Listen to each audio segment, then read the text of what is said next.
A nossa meditação de hoje vai ser em 1 Samuel, capítulos 20 e 22. Nós vamos meditar num texto relativamente longo que trata a respeito da fuga de Davi. Então veio Davi a Nobe, ao sacerdote Aimeleque. Aimeleque, tremendo, saiu ao encontro de Davi e disse-lhe: "Por que vens só e ninguém contigo?" Respondeu Davi ao sacerdote Aimeleque: "O rei deu-me uma ordem e me disse: ninguém saiba que te envio e de que te incumbo. Quanto aos meus homens, combinei que me encontrassem em tal e tal lugar. Agora, que tens à mão? Dá-me 5 pães, ou o que se achar." Respondendo o sacerdote a Davi, disse-lhe: "Não tenho pão comum à mão, há porém pão sagrado. Se ao menos teus homens se abstiveram das mulheres." Respondeu Davi ao sacerdote e lhe disse: "Sim, como sempre. Quando saio à campanha, foram-nos vedadas as mulheres e os corpos dos homens não estão imundos. Se tal se dá em viagem comum, quanto mais serão puros hoje?" Deu-lhe, pois, o sacerdote o pão sagrado, porquanto não havia ali outro, senão os pães da proposição, que se tiraram de diante do Senhor, quando trocados no devido dia por pão quente. Achava-se ali, naquele dia, um dos servos de Saul, detido perante o Senhor, cujo nome era Doeg, edomita, o maioral dos pastores de Saul. Disse Davi a Aimeleque: "Não tens aqui à mão lança ou espada alguma? Por que não trouxe comigo nem a minha espada, nem as minhas armas? Porque a ordem do rei era urgente." Respondeu o sacerdote: "A espada de Golias, o filisteu, a quem mataste no vale de Elá, está aqui, envolta num pano de trás da estola sacerdotal. Se a queres levar, leva, porque não há outra aqui, senão essa." Disse Davi: "Não há outra semelhante, dá-ma." Levantou-se Davi naquele dia e fugiu de diante do Saul, e foi a Aquis, rei de Gate. Porém, os servos de Aquis lhe disseram: "Este não é Davi, o rei da sua terra? Não é a este que se cantava nas danças, dizendo: Saul feriu aos seus milhares, porém Davi aos seus 10 milhares? Davi guardou estas palavras, considerando-as consigo mesmo, e teve muito medo de Aquis, rei de Gate, pelo que se contrafez diante deles, em cujas mãos se fingia doido, engravatava nos póstigos das portas e deixava correr saliva pela barba. Então disse Aquis aos seus servos: "Bem veste que este homem está louco. Por que me trouxestes a mim? Faltam-me a mim doidos, para que trouxesseis este para fazer doidices diante de mim? Há de entrar este na minha casa?" Davi retirou-se dali e se refugiou na caverna de Adulão. Quando ouviram isso seus irmãos e toda a casa de seu pai, desceram ali para ter com ele. Ajuntaram-se a ele todos os homens que se achavam em aperto, e todo homem endividado, e todos os amargurados de espírito, e ele se fez chefe deles, e eram com ele uns 400 homens. Dali passou Davi a Mispa de Moabe, e disse ao seu rei: deixa estar meu pai e minha mãe convosco, até que eu saiba o que Deus há de fazer de mim. Trouxe-os perante o rei de Moabe, e com este moraram por todo o tempo que Davi esteve neste lugar seguro. Porém o profeta Gade disse a Davi: não fiques neste lugar seguro, vai e entra na terra de Judá. Então Davi saiu e foi para o bosque de Herete. Ouviu Saul que Davi e os homens que o acompanhavam foram descobertos. Achando-se Saul em Gibeá, debaixo de um arvoredo, numa colina, tendo na mão a sua lança, e todos os seus servos com ele, disse a todos estes: ouvi, peço-vos, filhos de Benjamim, dar-vos-á também o filho de Jessé, a todos vós, terras e vinhas, e vos fará a todos chefes de milhares e chefes de centenas, para que todos tenhais conspirado contra mim? E ninguém houve que me desse aviso de que meu filho fez aliança com o filho de Jessé, e nenhum dentre vós há que se doa por mim, e me participe que meu filho contra mim instigou a meu servo para me armar ciladas, como se vê neste dia. Então respondeu Doeg, o edomita, que também estava com os servos de Saul, e disse: vi o filho de Jessé chegar a Nobe, a Aimeleque, filho de Aitube. E como Aimeleque, a pedido dele, consultou o Senhor e lhe fez provisões, e lhe deu a espada de Golias, o filisteu. Então o rei mandou chamar Aimeleque, sacerdote, filho de Aitube, e toda a casa de seu pai, a saber, os sacerdotes que estavam em Nobe, e todos eles vieram ao rei. Disse Saul: ouve, peço-te, filho de Aitube. Ele respondeu: eis-me aqui, meu senhor. Então lhe disse Saul: por que conspirastes contra mim, tu e o filho de Jessé? Pois lhe deste pão e espada, e consultaste a favor dele a Deus para que se levantasse contra mim e armasse ciladas, como hoje se vê. Respondeu Aimeleque ao rei e disse: e quem entre todos os servos há tão fiel como Davi, o genro do rei, chefe da tua guarda pessoal e honrado na tua casa? Acaso é de hoje que consulta a Deus em seu favor? Não. Jamais impute o rei coisa nenhuma a seu servo, nem a toda a casa de meu pai, pois o teu servo de nada soube de tudo isso, nem muito, nem pouco. Respondeu o rei a Aimeleque: morrerás tu e a casa e toda a casa de teu pai. Disse o rei aos da guarda que estavam com ele: volvei e matai os sacerdotes do Senhor, porque também estão de mãos dadas com Davi, e porque souberam que fugiu e não o fizeram saber. Porém, os servos do rei não quiseram estender as mãos contra os sacerdotes do Senhor. Então disse o rei a Doeg: volve-te e arremete contra os sacerdotes. Então se virou Doeg, o edomita, e arremeteu contra os sacerdotes, e matou naquele dia 85 homens que vestiam estola sacerdotal de linho.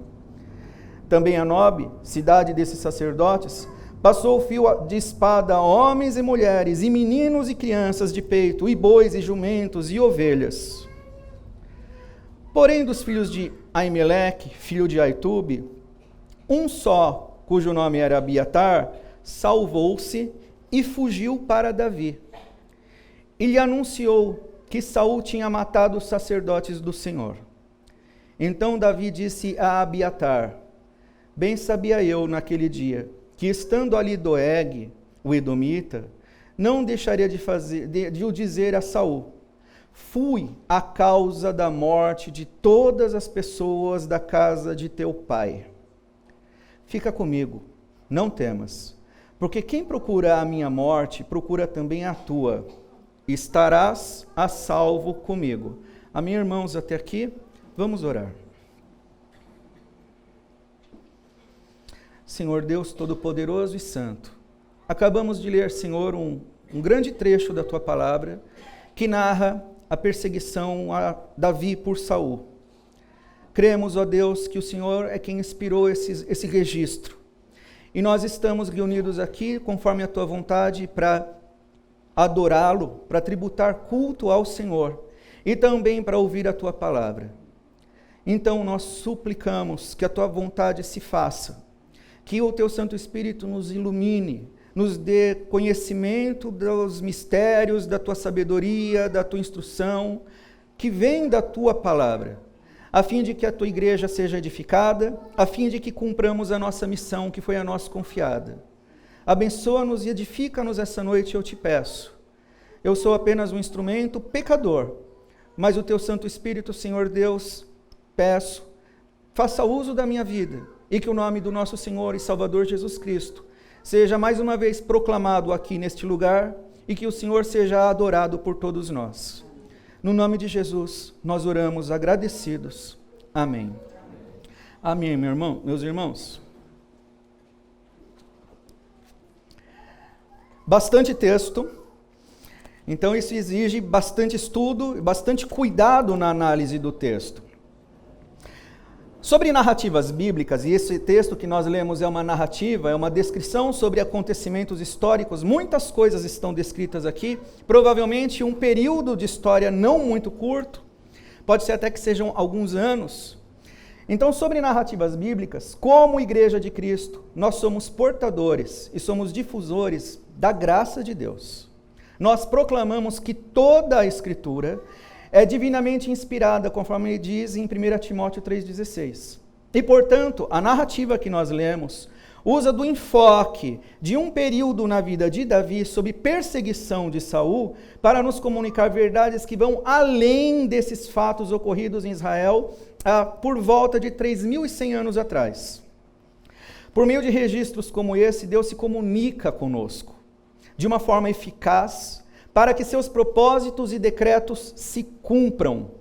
Portanto, a Escritura não é apenas uma fonte de conhecimentos, mas ela é também um meio pelo qual os poderes do Todo-Poderoso interagem com as nossas vidas e com toda a história. Não é apenas fonte de conhecimentos para satisfazer nossas curiosidades a respeito de teologia ou sobre histórias de Israel ou da igreja primitiva. Toda a palavra tem por propósito proclamar a glória de Deus, proclamar o poder salvador de Cristo, anunciar o seu evangelho. Alguns recebem essa palavra e são por ele transformados, renovados, regenerados, santificados. Outros ouvem essa palavra e entendendo ou não entendendo, essa palavra não volta a Deus vazia. Cumpre seus propósitos, ainda que esses propósitos sejam de condenação. Até mesmo no juízo, Deus é glorificado. Então, sobre o trecho que nós lemos, eu vou pegar primeiro e fazer uma introdução sobre o contexto. O trecho lido narra as fugas de Davi do seu perseguidor. O primeiro, perturbado e impiedoso rei de Israel, Saul. Saul ansiava pela morte de Davi, o jovem pastor de ovelhas, o mais novo dentre oito irmãos, que era desacreditado pelo próprio pai. Quando Samuel foi ungir o rei na casa de Jessé, Jessé apresentou todos os filhos mais velhos. Ele nem pensou, cogitou que seria Davi.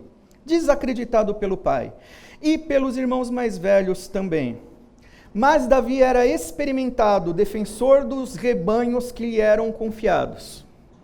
Nos pastos, sem que ninguém visse, ele era dado à contemplação da majestade divina. Um adorador do Criador, atento à beleza da sua santidade e da grandiosidade da criação. Davi olhava para as montanhas e ele não via apenas montanhas. Ele via obras das mãos do Senhor. Davi olhava para os lugares onde ele estava e o tempo todo, o que ele via era o que estava por trás daquele cenário, a beleza da santidade do Senhor. Por isso Davi era um homem com um coração que agradava a Deus. Davi tinha um coração voltado para Deus. E porque conhecia o seu poder, então ele não temia nem leões, nem ursos, nem gigantes. E diante do desafio humilhante imposto pelo gigante Golias a todo Israel, a autoconfiança do rei Saul foi substituída pela covardia, ressaltada ainda mais quando o jovem e valente Davi resolveu enfrentar o campeão filisteu, que ofendia ao Senhor do seu povo, vencendo de forma vexatória com uma única pedrada na testa e decapitando-o com sua própria espada. Mas o vexame respingou no rei Saul, de quem cantavam: Saul venceu milhares, mas Davi venceu 10 milhares. Um vexame que se espalhou por todo o reino para exaltar a um rapazote do interior, que sequer conseguiu usar os trajes de guerra do rei, mas cujas glórias passaram a ofuscar a evidente palidez de Saul. Sem querer, Davi, um rapazote do interior, ele ofuscou a glória de Saul. Isso provocou muita raiva em Saul. A glória de Davi, já ungido rei por Samuel, mas que ainda não tinha assumido o trono, era uma ofensa ao perturbado rei Saul, que estava convencido que Davi era uma ameaça à sua dignidade e ao seu reino. Por isso, Saul tinha Davi como inimigo e passou a desejar matá-lo. O trecho que nós lemos descreve as fugas de Davi, daquele que queria matar e que tinha poderes para fazer isso. Saul era um rei legítimo, um ungido do Senhor, mas que se transformou num impiedoso, num pervertido, num homem dominado pelo mal, num perturbado e sanguinário, a quem Davi tinha que se submeter e honrar, porque Saul era sim um rei legítimo, ao mesmo tempo em que Davi precisava sobreviver. O dilema, a partir do momento em que Saul passa a desejar a morte de Davi, o dilema para Davi era o seguinte: ele tinha que se preservar fiel a Deus, ele tinha que continuar honrando um rei que o odiava e que queria matá-lo. E então segue-se o trecho que nós lemos, que está dividido em 6 partes. Na primeira parte, que a gente vai ver brevemente, é o encontro de Davi com o sacerdote Aimeleque em Nob. E então de Nob vem a segunda parte, em que Davi foge para a cidade de Gate. Depois Davi foge para a caverna de Adulão. Depois Davi foge de novo para Mispa de Moabe. E então o texto vai mostrar a reação de Saul quando ele descobre a respeito das fugas de Davi. E o texto depois vai terminar com um encontro entre o único sacerdote sobrevivente com Davi. Então vamos à primeira parte. Davi encontra o sacerdote Aimeleque, que está compreendido entre os versos 1 e 9 do texto que nós lemos. Depois de ser avisado por Jonatas que seu pai, o rei Saul, desejava matá-lo, Davi, profundamente angustiado, foge para a cidade dos sacerdotes, cidade chamada Nob, que ficava a cerca de 4 quilômetros ao nordeste de Jerusalém. E lá ele se encontra com o sacerdote Aimeleque. Aimeleque recebe a Davi com temor, com tremor. Por que Aimeleque está temeroso? Do que ele tem medo? Quando Davi chega, Aimeleque estranhou a chegada à sua cidade de alguém que era muito importante, porque Davi já era reconhecido, era um chefe entre 1000 soldados, estabelecido por Saul, alguém da sua guarda pessoal. Alguém que tinha uma fama que já corria por todo Israel. As mulheres cantavam músicas a respeito dele. Aquela cançãozinha que irritava Saul. Davi venceu 10 milhares, enquanto Saul venceu milhares. E então Davi chega até Aimeleque. A cidade de Nob é uma cidade que é morada de sacerdotes, um lugar pacato, e Davi chega de uma forma repentina, chega sozinho, claramente angustiado, desarmado, sem previsões, sem aviso. Algo anormal. O que será que estava acontecendo? Provavelmente é o que passou pelo pensamento de Aimeleque. Outro motivo do porquê Aimeleque estava receoso, com temor. Aimeleque temia que pudesse acontecer à sua cidade Nob algo parecido com o que aconteceu em Siló, lá em 1 Samuel capítulo 4. Ele se lembra da tragédia que aconteceu, que assolou a cidade de Siló, décadas atrás, na ocasião em que os filisteus devastaram essa antiga cidade dos sacerdotes. A antiga cidade dos sacerdotes era Siló e foi devastada pelos filisteus. E os filisteus roubaram a Arca da Aliança. Isso tudo foi uma forma de juízo imposto pelo próprio Deus por causa dos pecados dos sacerdotes, especialmente os sacerdotes Eli e seus filhos Ofni e Finéias. Aimeleque é neto de Finéias, bisneto de Eli. Então, Aimeleque, ele conhece muito bem essa história. Ele sabe que os pecados dos sacerdotes trazem juízo. E de repente aparece Davi perante ele de uma forma completamente estranha. E ele receia de que aquela história do passado possa acontecer de novo na nova cidade dos sacerdotes, Nob. Terceiro motivo do porquê Aimeleque tem temor.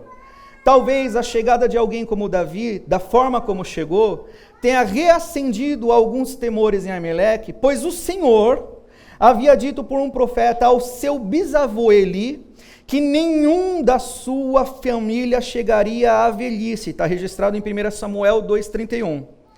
Uma consequência dos pecados daquela geração de sacerdotes.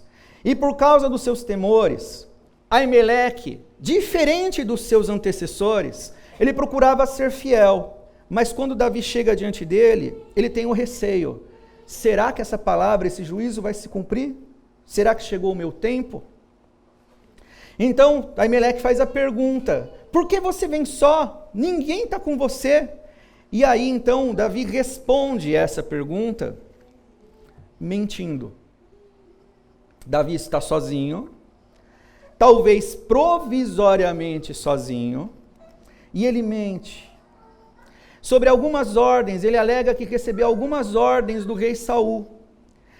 Ordens que deveriam ser mantidas em sigilo. Afinal, Davi era um guarda da confiança, um soldado destacado, um capitão de 1000 soldados. Então ele teria recebido uma missão sigilosa, que ele não poderia dizer para Ameleque a razão de ele ter ido para lá. E por que ele estava sozinho? E por que ele estava desarmado? E por que ele chegou nas condições em que estava? Davi mentiu. Só que Ameleque não sabe que ele mentiu. E ao mentir, existem especulações a respeito do porquê Davi teria mentido, e faz muito sentido, pelo menos 2 razões. Uma é para dar legitimidade para o seu pedido. Davi está angustiado, morto de fome, está fugindo de Saul, como um rato fugindo de alguém que o persegue, está morrendo de fome, precisa saciar sua fome. De repente, se ele conta a verdade, se ele dá satisfações, ele pode criar uma arapuca para si, pode ser pego. Então, ele mente, porque assim ele dá legitimidade, ele simplesmente quer comer. E então Ameleque não precisa saber de nada. Se o rei disse, eu obedeço. O segundo motivo do porquê Davi ter recorrido à mentira é para tentar, talvez, preservar Ameleque de qualquer possibilidade de retaliação futura por parte de Saul.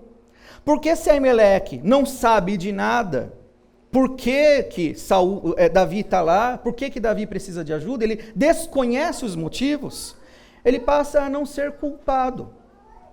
Então pode ser que a mentira de Davi, no fundo, tenha uma boa intenção. E aqui então abre uma pergunta para o texto. Será que mentiras são justificáveis em certas ocasiões? Quando estamos sob certa pressão, muita pressão, seja a necessidade, inclusive de sobrevivência, que era o caso aqui de Davi, mentir passa a ser uma opção viável?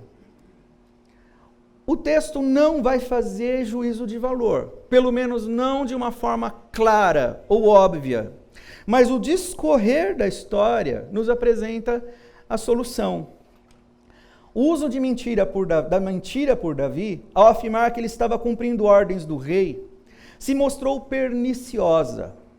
Não atingiu o propósito de Deus de livrar Ameleque de qualquer acusação. Nós lemos o texto.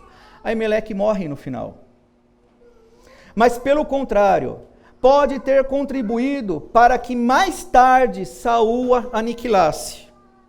Simplesmente deu mais força para o ódio, para a vingança de Saul. Então, irmãos, a primeira liçãozinha, não, mentir nunca se justifica, qualquer que seja a natureza da mentira.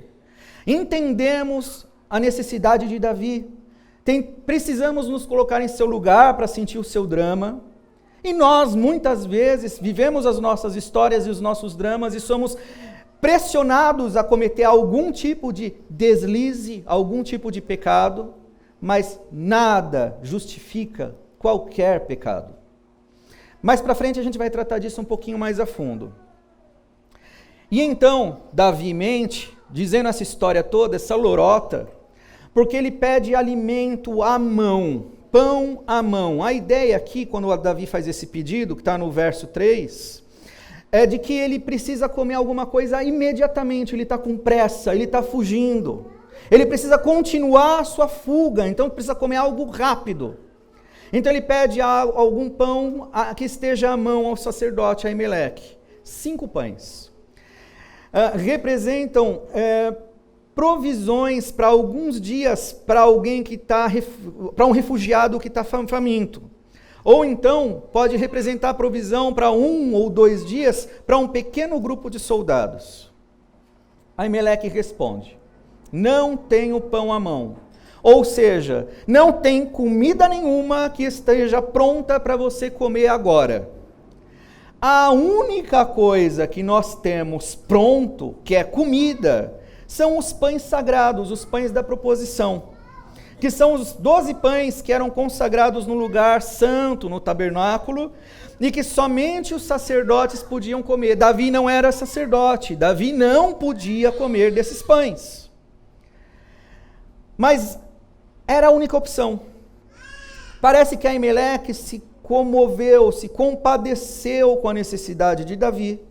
Viu aquele homem que ele sabe que é um homem íntegro, que é um homem valoroso, conhece a história de Davi, sabe que ele enfrentou e derrotou Golias.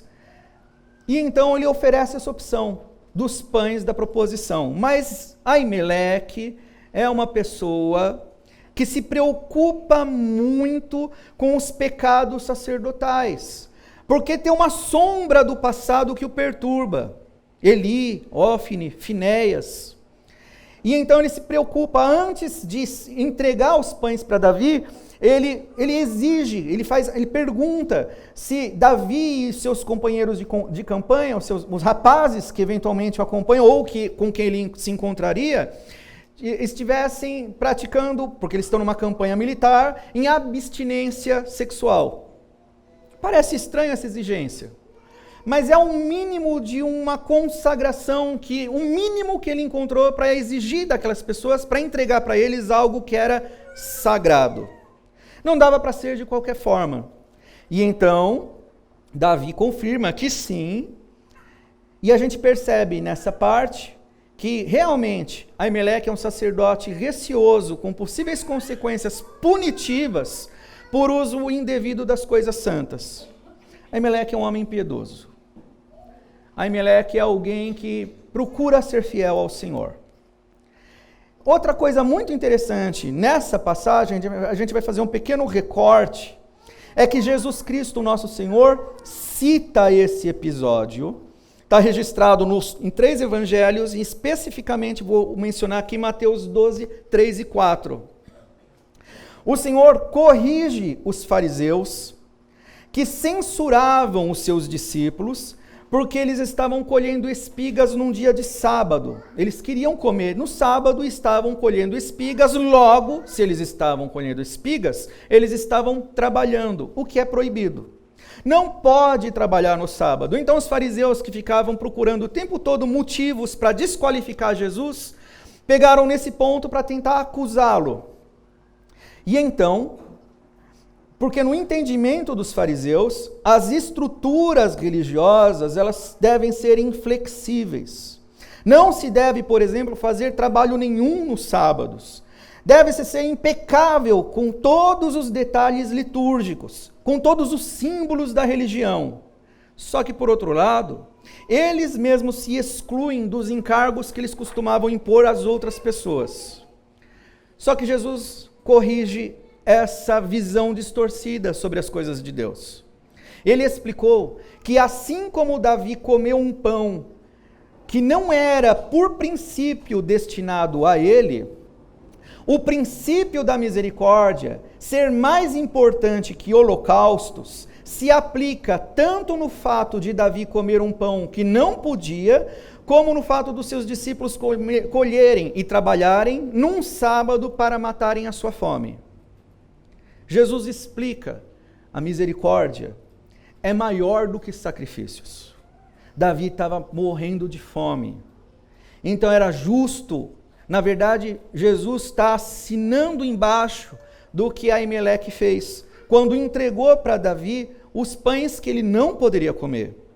Da mesma forma, Jesus está autorizando e certificando, apoiando, quando os seus discípulos, num dia que não deveriam trabalhar, precisarem fazer eventualmente algum tipo de trabalho, porque aquilo era uma necessidade naquele dia, eles estavam com fome.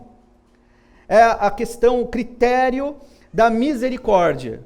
A gente percebe então que na lei de Deus existe uma hierarquia entre prioridades. Liturgias, elas são importantes, mas mais importante são os atos de misericórdia, que muitas vezes, em certas situações, como essa situação crítica que Davi estava enfrentando, entram em choque. E quando entram em choque, precisa-se escolher aquela que é a mais misericordiosa. Davi estava com fome. Além disso, Jesus deu um banho nos fariseus, que o descanso nos sábados não se aplica a todas as pessoas. Afinal, é nesse dia sagrado de descanso que os sacerdotes mais trabalham.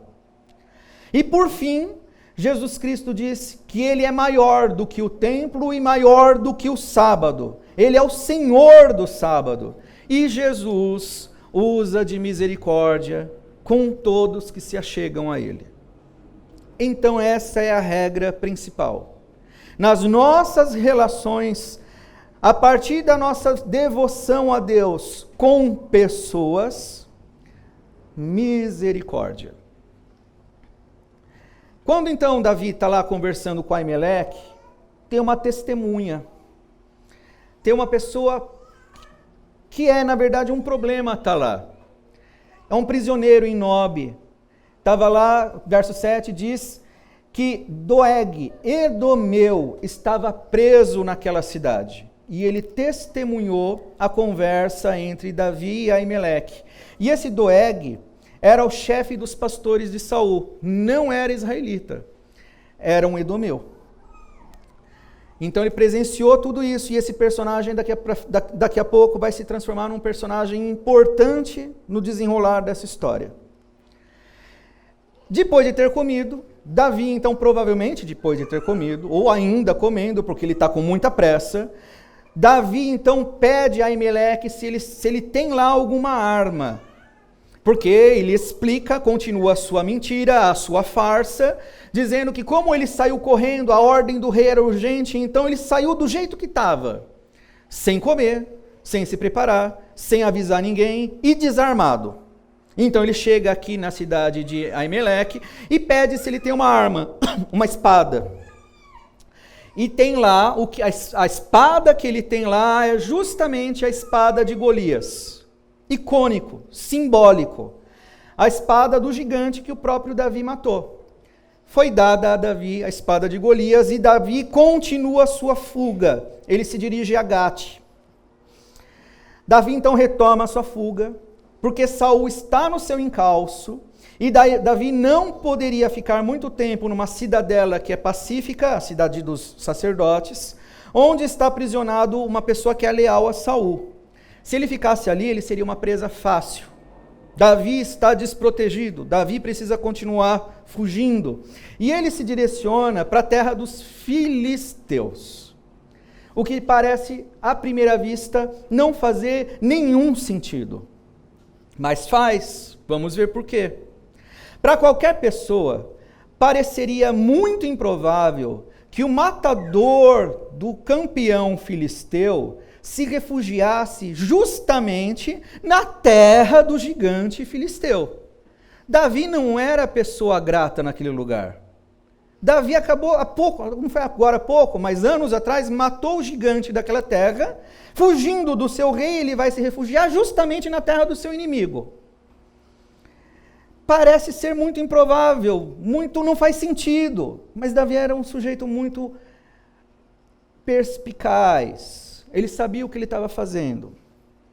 Porque Davi acreditava, assim como é improvável para qualquer pessoa se refugiar na terra do seu inimigo, Saul também, e qualquer pessoa pensaria a mesma coisa, então provavelmente não o procuraria lá.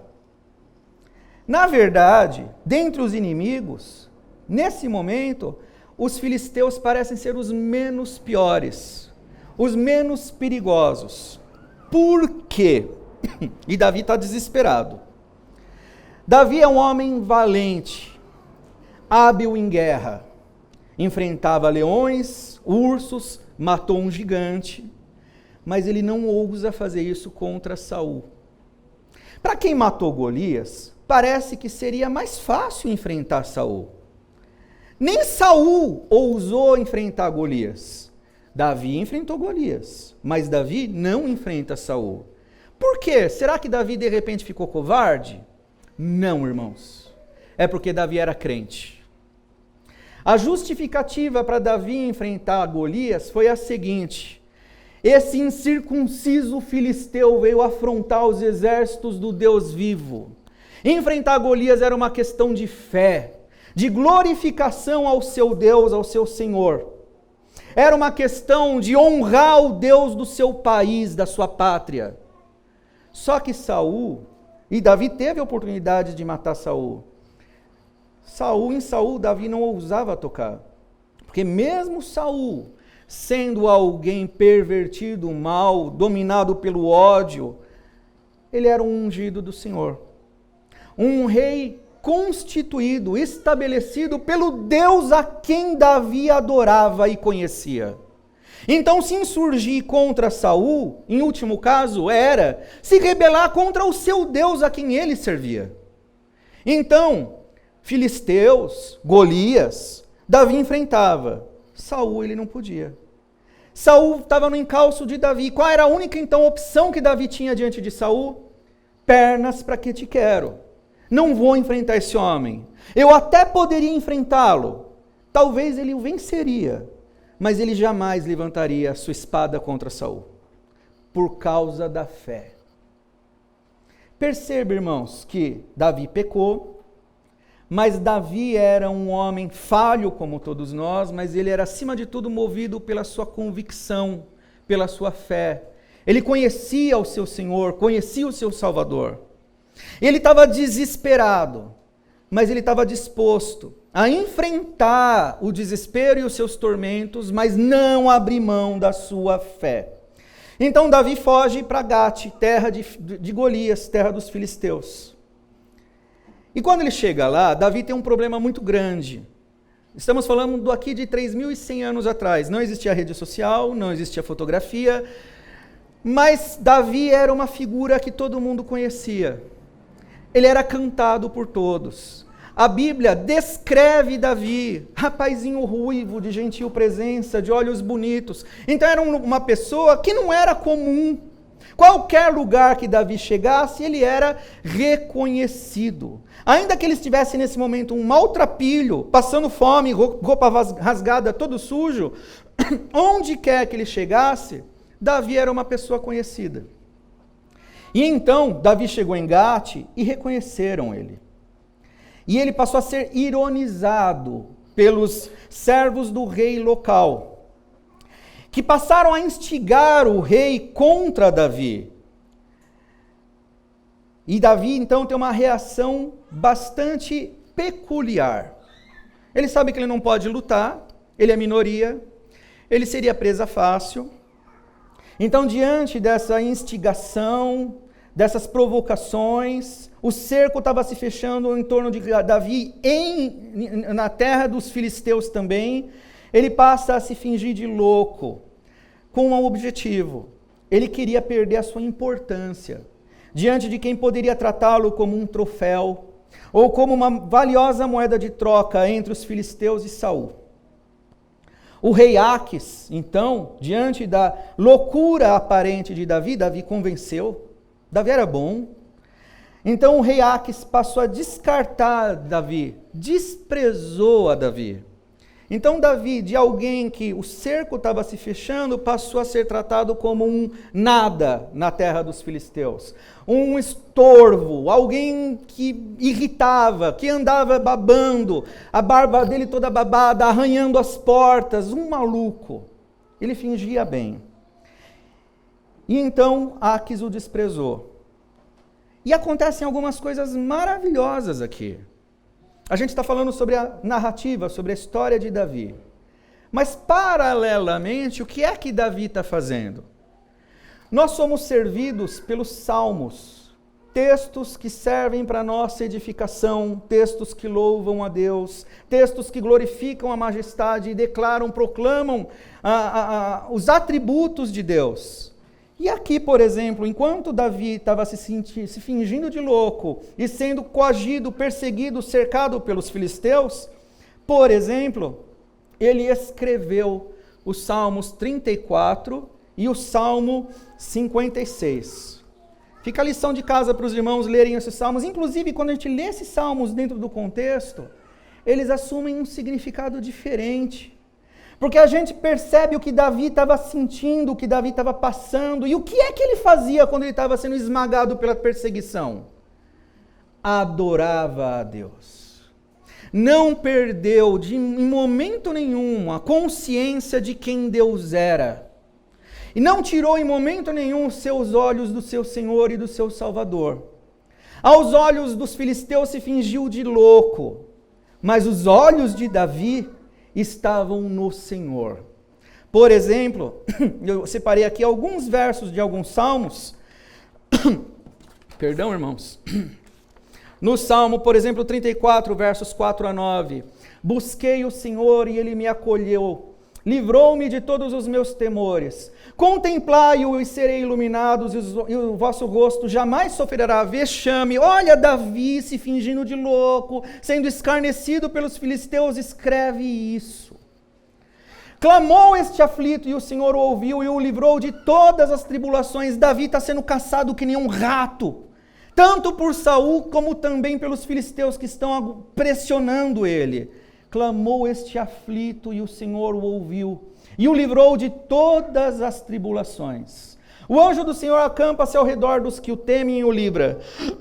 Ó, provai e vede que o Senhor é bom.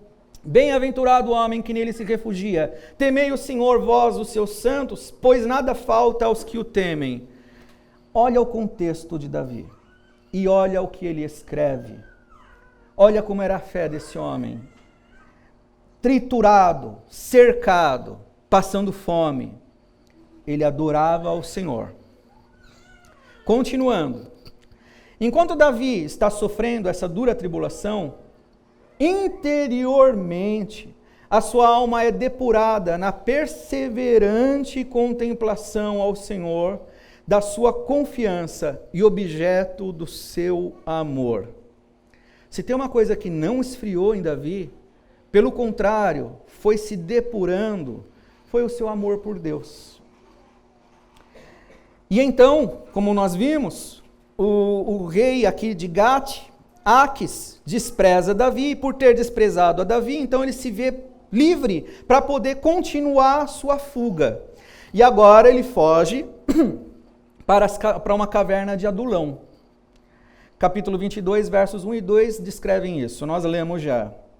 Conseguindo então o desprezo do rei Aques, Davi escapa para as grutas do deserto de Judá, local que sempre fugiu de refúgio para os fora da lei.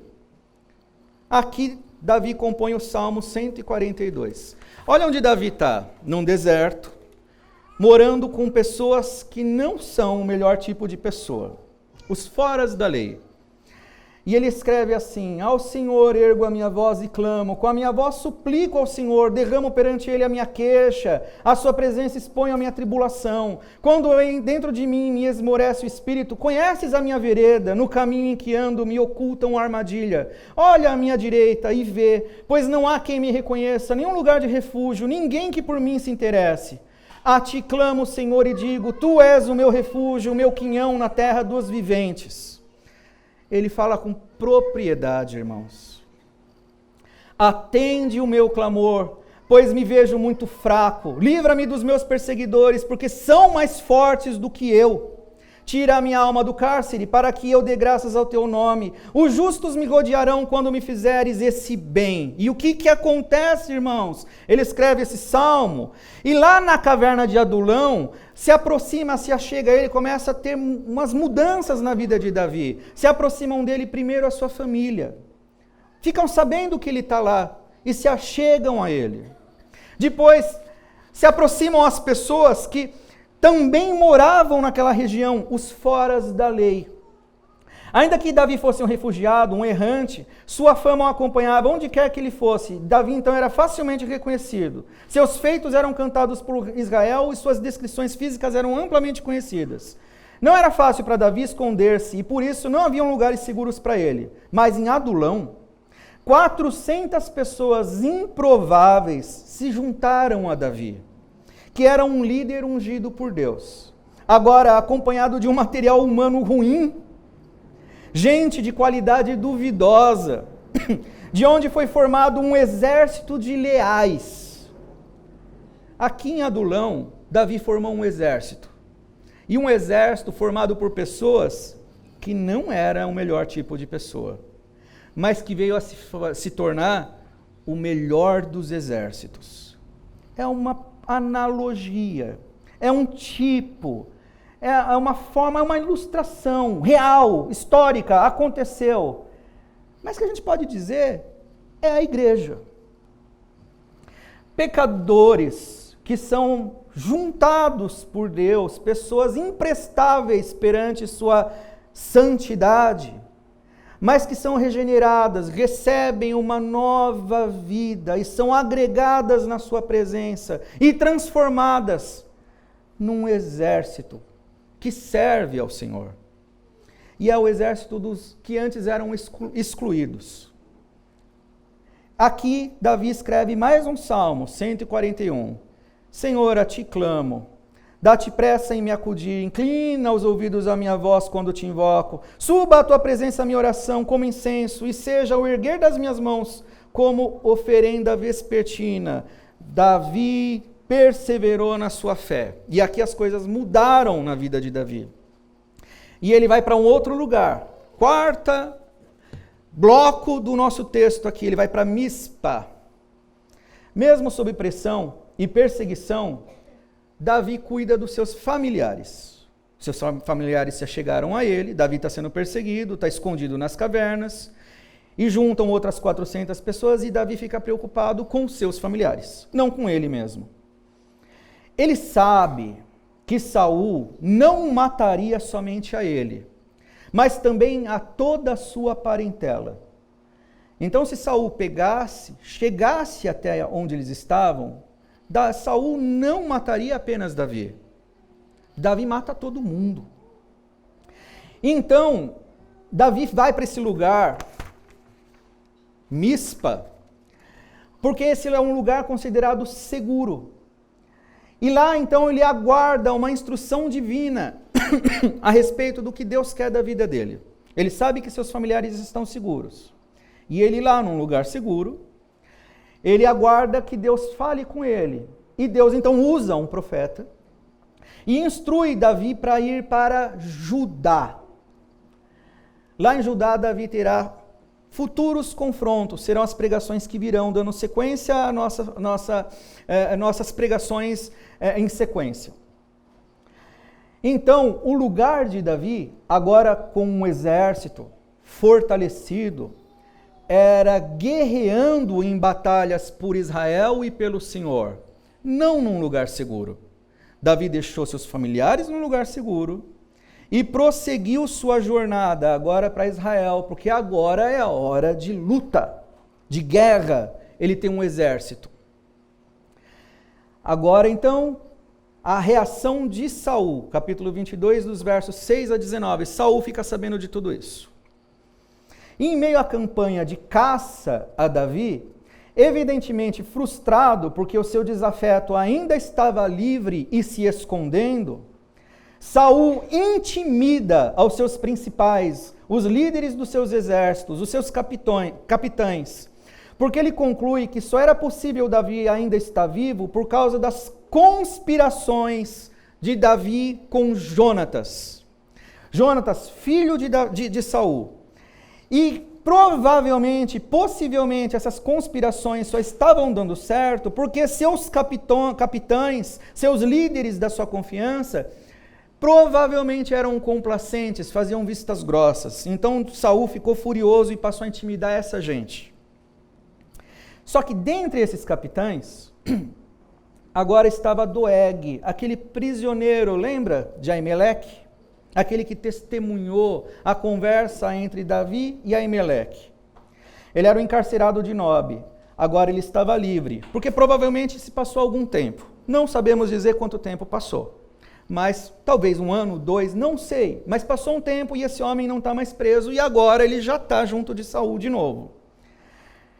E Doeg entrega a Saul tudo o que ele testemunhou entre Davi e Aimeleque. Toda aquela conversa, as mentiras de Davi, o fato de Aimeleque ter dado pão, ter dado a espada de Golias. Ele fala sobre tudo. Então Saul ordena que tragam Aimeleque e todos os sacerdotes de Nob para indagar-lhes sobre a sua conspiração com Davi. Saul está furioso. Aimeleque primeiro defende a integridade moral de Davi. Aimeleque fala bem de Davi.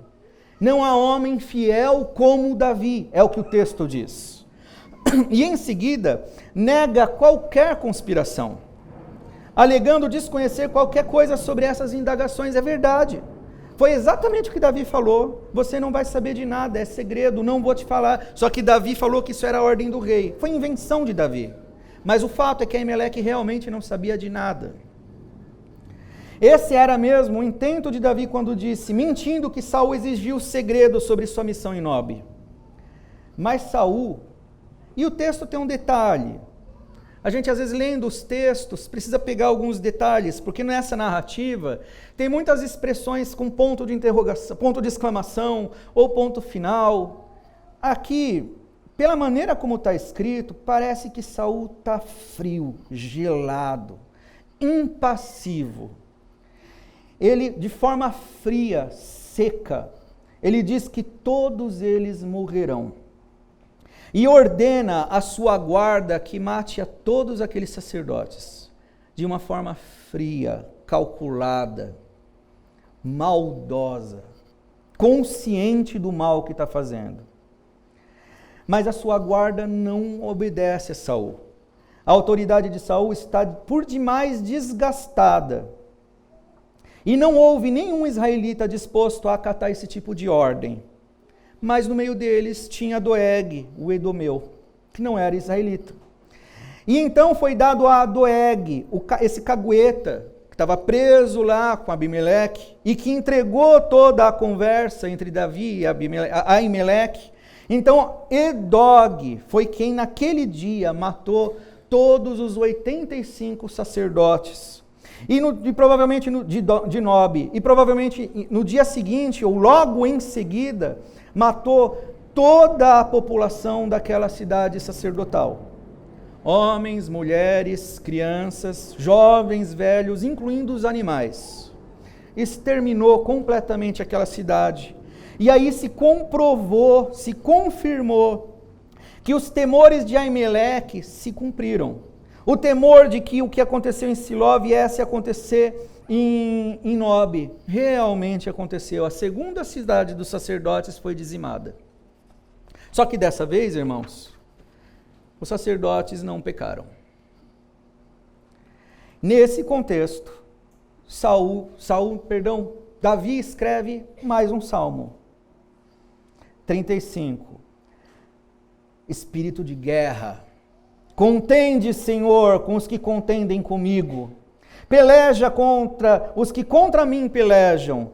Embraça o escudo e o broquel e ergue-te em meu auxílio. Empunha a lança e reprime o passo aos meus perseguidores. Dize a minha alma, eu sou a tua salvação. Irmãos, aqui Davi não tem mais um espírito, um coração misericordioso. Ele sabe que os atos ali são por demais ofensivos a Deus, e ele sabe que ele é sim um instrumento de Deus, ele é ungido de Deus, cheio do seu Espírito, para servi-lo, inclusive no estabelecimento da justiça. Davi sabe que agora ele deve ir para a guerra, e o Senhor é o Senhor da guerra. E a última etapa, a última parte do nosso texto, o sobrevivente e Davi.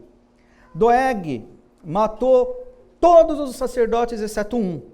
Um apenas escapou. Dentre todos os sacerdotes, os versos 20 e 23 do capítulo 22, escapou com vida Abiatar, que se refugiou. O texto diz que ele não se refugiou com Davi. Até quero ler esse texto. Verso 23, Davi falando para ele: fica comigo, não temas, porque quem procura a minha morte também procura a tua. Comigo estarás em segurança. Olha só, irmãos, aqui o texto, Davi, claro que Davi está seguro no Senhor. Claro que Davi é a força, o Senhor é a força de Davi, o Senhor é o protetor de Davi, mas Davi tem plena consciência do papel que ele tem a desenvolver, como aquele que luta as guerras do seu Senhor. Então ele sabe que é com Davi que esse sacerdote está seguro. A garantia da segurança agora, ainda que o exército de Davi seja menor, é pelejar, é estar junto de Davi, ao lado de Davi, junto com a causa de Davi, porque a causa de Davi é a causa do Senhor. Aplicações. A primeira, são 6 aplicações. Isso. A primeira, consciência de que somos peregrinos nesse mundo, não vivamos em função dele. Antes de assumir seu reinado, Davi era um errante, exercitando e aprimorando a sua confiança em Deus, assim como nós. É a teologia do já, mas ainda não. Davi já tinha sido ungido rei por Samuel, mas ainda não tinha assumido o posto para o qual ainda estava sendo preparado. Era uma promessa certa de que seria cumprida, mas ainda não sem duras provações. Assim é a redenção também. Já estamos salvos, mas ainda não desfrutamos da plenitude da salvação. Estamos nesse mundo, mas não pertencemos mais a ele. É o que o nosso Senhor disse na oração em João 17, verso 16. Aqui nós somos peregrinos, forasteiros, errantes. Esse mundo não é mais o nosso lar. 1 Pedro 2,11. Já estamos destinados ao reino de Deus, mas ainda vivemos as angústias desse mundo, em colapso. Esse mundo está em colapso. Não tem jeito. Não coloque a sua esperança na política, não coloque a sua esperança em qualquer tipo de reforma, qualquer tipo de ideologia ou qualquer tipo de filosofia. Esse mundo está condenado. Até mesmo as notícias de paz serão de perversão e estabelecimento do pecado. Já estamos destinados ao reino de Deus, mas ainda vivemos as angústias desse mundo em colapso, cheio de contradições e que já está condenado. Já fomos regenerados por Deus quando a graça de Cristo nos alcançou, mas ainda lutamos contra o pecado e por vezes caímos, mas não somos derrotados. Já pertencemos a Cristo, estamos destinados para a vida eterna e para a glória de Deus. Mas ainda vivemos nesse mundo e estamos sujeitos às suas corrupções, ainda ficamos enfermos, ainda sofremos injustiça e ainda morremos. Segunda aplicação, consciência de que dependemos da graça de Deus. Não nos enganemos, irmãos, a nosso próprio respeito. Somos pecadores, somos fracos. Davi se transformou num símbolo da glória de Israel. E ainda o é. E o seu reinado é tido como modelo messiânico, uma referência da prosperidade e do triunfo de Israel.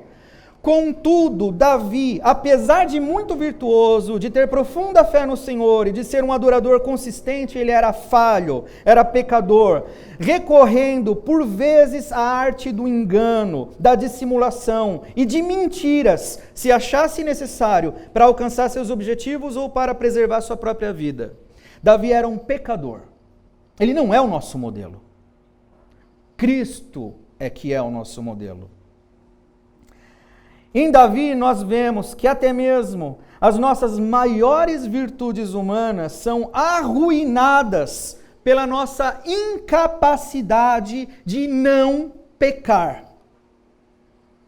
Sabemos que não devemos pecar, mas invariavelmente caímos. Nele vemos refletidas tanto as maiores virtudes que um ser humano pode ter, como também a nossa miséria. E os salmos apontam para isso. Onde depositamos nossa confiança, apesar das nossas fraquezas? Não é em nós. Não é na instituição religiosa. não é nem na igreja, não são nas nossas confissões, apesar de importantes ferramentas para a nossa edificação. A nossa confiança tem que estar no Senhor. Nossas glórias humanas são pó, mas até mesmo os nossos injustificáveis pecados não podem inutilizar o amor de Deus por nós. Davi pecou, Deus o abandonou? Nunca. Contudo, aquele que se reconhece amado por Deus, por ter recebido a sua graça evidenciada na fé no Senhor Jesus, esse pratica a vigilância, o arrependimento constante e persevera quebrantado em contemplação daquele que o sustenta com a sua graça. Todo verdadeiro salvo persevera em santificação. Ainda que por vezes você tropece e caia, o verdadeiro salvo se levanta e continua. O verdadeiro salvo é alguém que continua na santificação. Terceira aplicação. Consciência de que nosso dever de sermos fiéis a Deus não nos livrará de perseguições e aflições nessa vida. Pelo contrário. Davi foi perseguido por Saul, acima de tudo, porque ele amava ao Senhor. Não é por razões políticas, porque afinal de contas, Davi tomou uma luta que não era dele contra aquele filisteu, aquele Golias, e o motivo foi a glória do seu Senhor. A ofensa que aquele gigante estava constantemente jogando contra o seu Deus. E por amor a Deus, é que Davi foi lá e enfrentou aquele incircunciso. Foi por amor a Deus. E então Saul ficou mordido de ódio, de inveja. Davi nunca se importou com isso. Davi não, Saul foi movido por ódio, por inveja. Saul nunca se importou com amor por Deus. Davi o amava. É por isso que Saul odiava a Davi. Aimeleque era zeloso. Olha só um outro personagem que a gente não pode ignorar. Aimeleque era zeloso com coisas sagradas. Mas ele e quase toda a sua geração de sacerdotes com seus familiares foram dizimados pela impiedade de Saul. Vemos um justo sendo morto por causa da sua fé. Nem sempre, irmãos, o nosso fim nesse mundo é triunfante. Nem sempre a nossa história nesse mundo será bem-sucedida. Não foi para Aimeleque. A vida nesse mundo é injusta e não estamos imunes às calamidades dessa vida, apesar de Deus ser o nosso lugar seguro. Jesus falou: bem-aventurado quem é perseguido por causa da justiça, porque deles é o reino dos céus, no Sermão da Montanha, Mateus 5. Quarta aplicação. Reconhecimento de que tudo nessa vida é para o aperfeiçoamento da nossa fé, para a glória de Deus. Sabemos que todas as coisas cooperam para o bem daqueles que amam a Deus, daqueles que são chamados segundo o seu propósito. As tribulações dessa vida servem para depurar a nossa fé em meio a angústias, sofrimentos e provações verdadeiras que por vezes nos levam a questionar a própria fé. E quase nos desesperamos, a fim de reconhecermos que as nossas forças não vêm de nós, para percebermos que de fato nós somos pó, somos fracos, e aprendermos a confiar e a admirar o Deus que é a fonte de toda a vida, de toda a verdade e de todo o bem. Quinta, como modelo, símbolo, o reinado de Davi aponta para um rei e um reino ainda maiores, e é em Jesus que toda a nossa confiança deve ser depositada. E são grandes os contrastes entre os reinados de Davi e de Jesus. O descendente de Davi, também chamado por vezes de filho de Davi, é o soberano a quem o próprio Davi se rendeu em adoração, conforme está escrito no Salmo 110. Disse o Senhor a meu Senhor: assenta-te à minha direita, até que eu ponha os teus inimigos debaixo dos teus pés. O Senhor enviará de Sião o cetro do seu poder, dizendo: domine entre os teus inimigos. Apresentar-se-á voluntariamente o teu povo no dia do teu poder, com santos ornamentos, com orvalho, emergindo da aurora, serão os teus jovens. O Senhor jurou e não se arrependerá: tu és sacerdote para sempre, segundo a ordem de Melquisedeque. O Senhor à tua direita, no dia da sua ira, esmagará os reis. Ele julga entre as nações, enche-as de cadáveres, esmagará cabeças por toda a terra. De caminho bebe na torrente e passa de cabeça erguida. De quem é que Davi está falando nesse salmo? A quem ele está cantando?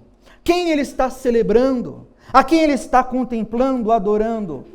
Ao nosso Senhor Jesus, o rei dele. Davi temeu por sua vida. Jesus entregou a sua vida. Davi mentiu para preservar a sua vida. Jesus é a manifestação da verdade de Deus e morreu por essa verdade. Davi tinha uma aparência agradável e em toda parte era reconhecido. Jesus não tinha aparência nem formosura. Olhamos para ele, mas nenhuma beleza havia que nos agradasse. Era desprezado e o mais rejeitado entre os homens, homem de dores e que sabe o que é padecer, e como um de quem os homens escondem o rosto, era desprezado e dele não fizemos caso. É como descreve o nosso Senhor em Isaías 53. Davi se refugiava no Senhor. Jesus é o Senhor em quem Davi se refugiou, inspiração dos seus salmos, e é em quem nós devemos nos refugiar, inspiração dos nossos louvores. O reino de Davi foi nesse mundo, foi importante, mas imperfeito e transitório. O reino de Jesus, que deve ser por nós buscado, buscai primeiro o reino de Deus e a sua justiça, não é deste mundo. João 18,36. É perfeito e é eterno. E a última aplicação. A respeito do reino de Deus, nós devemos ter atitudes. Nunca a passividade diante do mundo. É assim que termina o nosso relato. Davi esperou pela diretriz de Deus quando estava em Mispa, um lugar seguro, lembra?